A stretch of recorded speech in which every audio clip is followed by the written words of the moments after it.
Hello everybody, welcome back to my little corner of the internet where I will talk about the stories of my life, my work both as a comic book author and a translator, my cats Hey Hey and Serengeti, and the occasional movie, book or TV series review and recommendation, as well as some rants if the feeling hits. So let's rant a bit. It's been a while and I have been doing some changes to how I do this. Well, you can see, we're even doing some fan art this time. Because see, with the premiere of Miss Marvel, Obi-Wan, and of course my adored Moon Knight, representation and diversity is once again in everybody's mouths, and not always in a good way. There is always someone who asks, why is representation needed? Why can't you just leave the characters as they are in the comics that were written 40 years ago? Why, instead of making an old character gay, Muslim, of color, neurodivergent, people don't make their own characters? Well, besides that last question being a perfect example of tell me you don't read the comics without telling me you don't read the comics, let's talk about precisely why representation is important and why it is more visible nowadays. Let's start with the basics. Why does representation matters? And I start with this because a lot of people in my generation ask that. And what is worse, a lot of people in my country ask that. People who have been bombarded with American media, some other countries' media too, but mostly American media, where Mexican actors were rarely seen, and if seen, were usually the bad guys, mostly narcos or bandidos. And then they ask why is it important to have heroes that are Latin American, and that look more or less like the majority of people in Latin America. In this case, I say majority because, as we can see with any picture of any big city in Latin America, we come in every color of the rainbow, and there are white passing Latin people who may not suffer discrimination in their countries of origin, but are still very much considered brown in the US, so it gets complicated. Yes, Hey Hey, we will talk about that later. The short answer is, of course, so that we have someone to identify ourselves with, someone who looks, acts, or lives like us, who is seen in the big picture of an heroic tale. To see someone like us that is not a side character, a non-player character, a villain, someone who is just there to see how the majority gets to be the hero. And by majority, of course, I mean straight, white, mostly male. Because for years, that was it. Yes, we have had some great female heroes. We still have them. I will never deny that because Wonder Woman, Storm, and Batgirl exist, and so do Ellen Ripley and Sarah Connor. But compared to the male heroes, there are very few.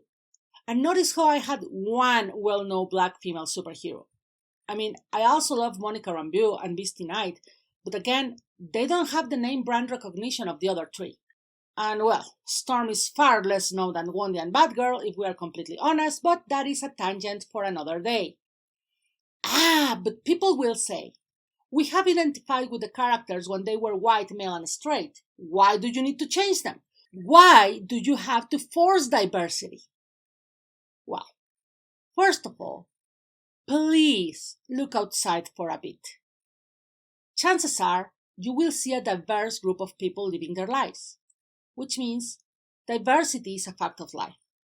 There are a few places in the world where you still have a somewhat homogeneous-looking population, but I bet you a good taquiza that even in those places, you will find people who are LGBTQ+, who aren't Christian or Catholic, who are neurodivergent or differently abled. Diversity can't be forced because it's out there.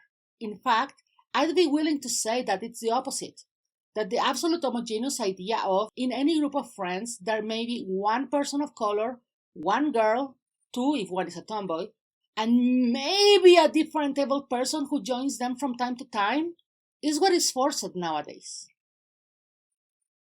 Second, and more importantly, yes, we all have identified with those male, white, straight, neurodivergent characters. But on one hand, it was not by choice, but by necessity, because they were all that we had. And of course, they all had something in common with us, that resonated with us. I will forever love Peter Parker because I too was a nerd with no friends who got bullied a lot, even if I never got bitten by a radioactive spider, not for lack of trying. Sure, and Diana Prince is my favorite hero because she always wants to be honest with everyone and she's a little bit of a fish out of water, even if I am definitely not a Greek Amazon immortal princess. But I also love that now biracial kids have Miles Morales, and Muslim kids have Kamala Khan, and that Moon Knight, who was one of my favorites since the 80s, has now something in common with me, as in the MCU, he's Latin American because Oscar Isaac is. And on the other hand, with every white, straight, neurodivergent character, there is someone out there who headcanons them as not. Because sometimes we only know that they are straight because heteronormativity makes us assume that, but that they may have the same experiences that another straight person has, like, say, apparent interest in both genders, or absolute no apparent interest in dating anyone. And thus, a group of fans of the character will see them as not straight. A character that is written as quirky may have some markers of autism, and thus autistic fans will see said character as autistic. And so on. When there is no explicit representation, but bits and pieces of it, we make our own headcanons. And then of course we get yelled at because why do we want to force X into Y series characters if there is other series or this other character that is X? Isn't one X character enough? Which brings us to another point that is usually brought against both the new heroes or the new cast choices made to make the fantasy worlds more diverse. That these inclusions are just tokens. We all know the token minority team member. It used to be the black friend of the group, usually together with the only girl who was cool enough to be with the boys. Unless it was a group of girls, in which case it was the one black girl in the whole city. But with time it became a little bit more varied in the sense that it was still one member of a minority, only that the minority changed. Sometimes it was that one Latino kid of an undetermined country south of the border. Sometimes we even got what TV Tropes calls a 5-token band, where every member of the group was a different minority. Now, diversity in general is never bad, but the problem with the token character is that, more often than not, they are the only example of their minority in the world we see, with the possible exception of their evil counterpart in the bad guys team. So they don't get the chance to be their own characters, but instead they have to shoulder the weight of representing their whole minority group, which in turn leaves them open to be a very haphazard collection of stereotypes that end up making their whole personality being the minority. This is even worse when the character in question is written by someone who is not part of the community or minority that the character is supposed to be, or at the very least tries to inform themselves about said group. A terrible good example that came out when I was writing this script was What If Miles Morales Became Thor? The fourth issue on a series of stories that reimagines Miles, the black Latino Spider-Man, as different heroes.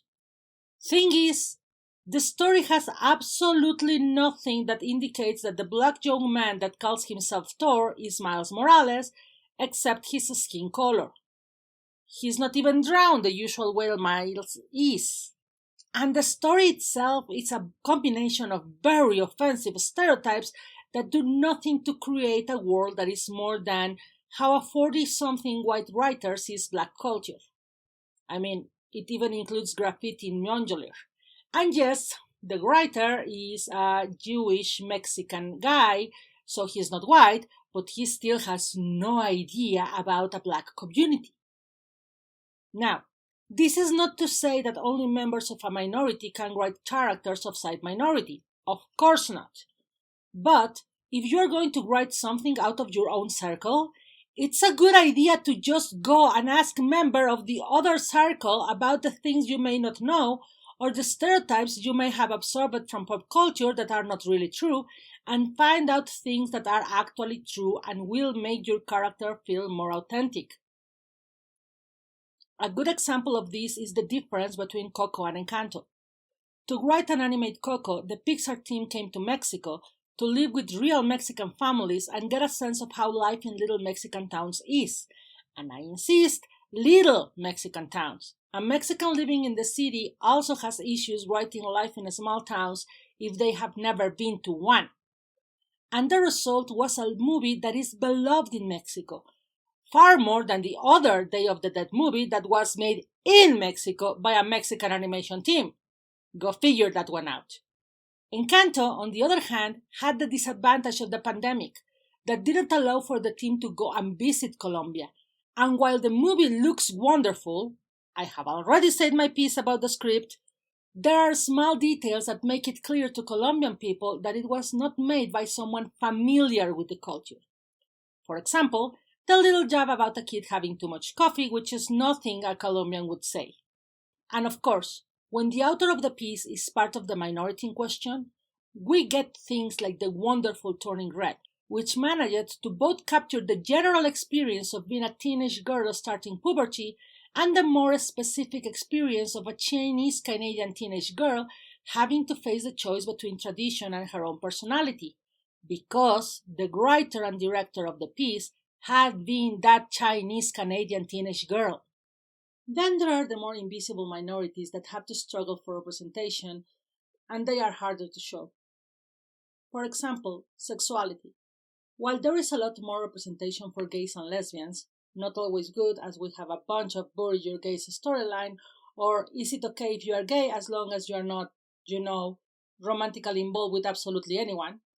Whenever it comes up, we have a huge backlash from the usual suspects that ranges from why did you have to turn X character gay, even if there are people who realize their own sexuality late in life, so having a character like Bobby Drake coming out after having many girlfriends is realistic, to will someone think of the children, as we saw with the absurd outrage against the Lightyear movie for a 2-second lesbian kiss.